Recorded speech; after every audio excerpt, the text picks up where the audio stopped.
ever think about how we might uh, use symmetry, like to actually build smarter AI? Yeah. Today, we're going to take a deep dive into a research paper Okay. that tackles this very question. Interesting. It's called Optimal Symmetries in Binary Classification, Okay. and it is chock full of fascinating insights, let me tell you. Yeah, it really makes you think differently about how we design AI models. For sure. So before we get too far, just as a quick refresher for our listeners, can you remind us what binary classification is exactly? Yeah, so it's basically essentially teaching AI to sort things into two distinct categories. Gotcha. So very simple example. Is this image a cat or a dog? Right. Is this email spam or not spam? So simple on the surface, Yeah. but incredibly important for a huge range, really, of AI applications. Yeah, absolutely. And symmetry just kind of seems like a natural fit for this kind of task, right? Totally. Because like our brains, we use symmetry all the time Yeah. to recognize patterns and objects, right? Yeah, absolutely. Imagine trying to tell the difference between a sphere and a cylinder, Okay. but they're just made up of scattered dots. Right. Your brain would, naturally pick up on the inherent symmetry Right. of those shapes Okay. to tell them apart. It just feels intuitive. Yeah. But this research actually reveals something that's pretty counterintuitive Yeah. about how we should be using symmetry in AI. It is, yeah. You'd think giving an AI more awareness of symmetry, Right. like Or- more ways to flip or rotate an object, Uh-huh. you would think that would always be beneficial. Right. More information's got to be better. Okay. Exactly, yeah. More is better. Yeah. But this research shows that that's not always the case. Interesting. Choosing the right kind of symmetry for the specific data that you're working with, Okay. that's really crucial. So it's almost like less about giving AI like supervision Right. and more about giving it the right lens to understand the problem. Yeah, that's a great analogy. Yeah. Think of it this way. A symmetry group is basically, it's a set of rules for how you're allowed to move or flip an object Okay. while still preserving its fundamental shape. Right. And sometimes using a larger, more complex set of rules, or even just the wrong set of rules. Yeah. It can actually make it harder for the AI to learn. That's interesting. So like the paper gives an example trying to distinguish between the numbers 6 and 9. Yeah. I have to admit, I chuckled a little bit Yeah. imagining an AI getting those mixed up, you know? It seems silly, but it highlights a really important point. Right. If an AI is focused on mirror symmetry, so the ability to flip an image, Yeah. it could easily confuse a 6 for a 9. Right. Of course. So even though mirror symmetry exists, it's not a helpful rule for this particular task. It reminds me of that saying, just because you can doesn't mean you should, right? It's like just because it's possible doesn't Right. mean it's useful Right. to apply it in that way. Exactly. Yeah. And to really drive this point home, Okay. the researchers, they delved into a more complex example, and that is classifying a hollow cylinder versus a sphere. Okay, yeah. And this is where things like start to get really interesting, right? Yes. Because they start testing these different symmetry groups Yeah. and find something really unexpected. It was surprising. Yeah. What they did was they experimented with 3 different symmetry groups. Okay. So first they used what's called O2. Okay. And this describes all the ways that you can rotate a cylinder around its central axis. Oh, okay. So like spinning a can, like on a table, basically. Exactly. Yeah. Then they tried O3, Okay. which includes all the rotations of a sphere. Right. So think of like spinning a globe. Gotcha. And then finally they tested E3, Okay. which is an even broader group Yeah. that includes movements like sliding the shape around, Okay. in addition to rotations. Interesting. Okay. So it's even more, yeah, more degrees of freedom. exactly, Okay, so 3 different lenses. Yeah. each with increasing levels of complexity. Right. So what they find? Well, the AI performed best when using O2, Okay. the symmetry group that perfectly describes the cylinder. Makes sense. It's like giving the AI the exact right tool for the job. Totally. You wouldn't use a sledgehammer to crack a nut or whatever, yeah, right? exactly. Yeah.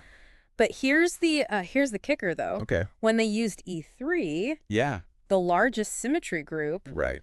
the AI's performance actually got worse. Wow. Really? It was like trying to see a simple shape through a kaleidoscope. Huh? All those extra symmetries just became noise, Yeah. obscuring the crucial information. So more information in this case was actually like was actually detrimental. Detrimental, yeah. It was like, Yeah, it made it it harder. was confusing. Exactly. Yeah, interesting. So it goes back to that Goldilocks symmetry. Right. Not too big, not too small, Small. just Yeah. right for the data. Yeah. Yeah, it makes you wonder what are the implications of this then for like AI design in general? Yeah, it's a profound shift. Yeah. We've been so focused on building Yeah. bigger, more complex models, Oh, it's better. thinking that more is always better. Right. But this research shows that's not always the case. Yeah. We need to be smarter about how we leverage symmetry, Okay. designing AI that is purpose-built for the task at hand. So instead of just throwing more data and more processing power at a problem, Right. we need AI that's more discerning, more More elegant in its approach. elegant. Yeah, I like that. Yeah. Yeah, that's really cool. Imagine AI that can, analyze a problem, Yeah. identify the key symmetries at play, Okay. and then automatically select the optimal symmetry group for that specific task. So it's almost like giving the AI the ability to not only see, but to understand the underlying structure of the data. Yes, exactly. Wow, that's really interesting. And that's where things start to get really exciting. Yeah, I can imagine this has huge implications, I imagine, for applying AI to real world problems. Absolutely. Things that are far more complex than simple shapes. Of course, yeah. Think about medical diagnosis. Right. A tumor doesn't care about the same kind of symmetry as, Right. a stock market graph or a social network, right? Totally, totally. Each problem has its own unique set of symmetries. So this research is essentially giving us a blueprint for building AI that's not just more powerful, Yes. but more adaptable, more More in tune with the complexities of the real world. yeah. Yeah, it's about moving from brute force to something more akin to finesse. Exactly. And that's what I find so exciting about this research. Yeah. Is that it raises so many intriguing questions about the future of AI design. It really does. Yeah, this paper has certainly given us a lot to ponder. Yeah. But before we get too carried away with all the possibilities here, I'd love to hear your thoughts on just some of the key takeaways from this research. What's the one thing that you really want our listeners to remember? I think for me, the biggest takeaway is the importance of challenging our assumptions. Yeah, especially the assumption that bigger is always better Exactly. when it comes to AI. Yeah. This research is a powerful reminder that sometimes the most elegant solution Right. is also the most effective. Yeah.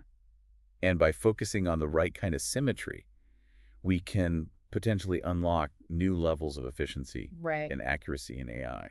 It's almost like we're moving beyond simply mimicking the human brain at this point and starting to explore these entirely new ways of processing information. Yeah, and that's what I find so exciting about this research. Yeah. Is it raises so many intriguing questions Right. about the future of AI design. Like what? For example, how can we develop AI that automatically identifies Oh, interesting. the optimal symmetry for a given problem? Yeah. Okay, so it's giving the AI the ability to choose its own glasses, right? Yeah. Find the perfect prescription for whatever the task is. Yeah.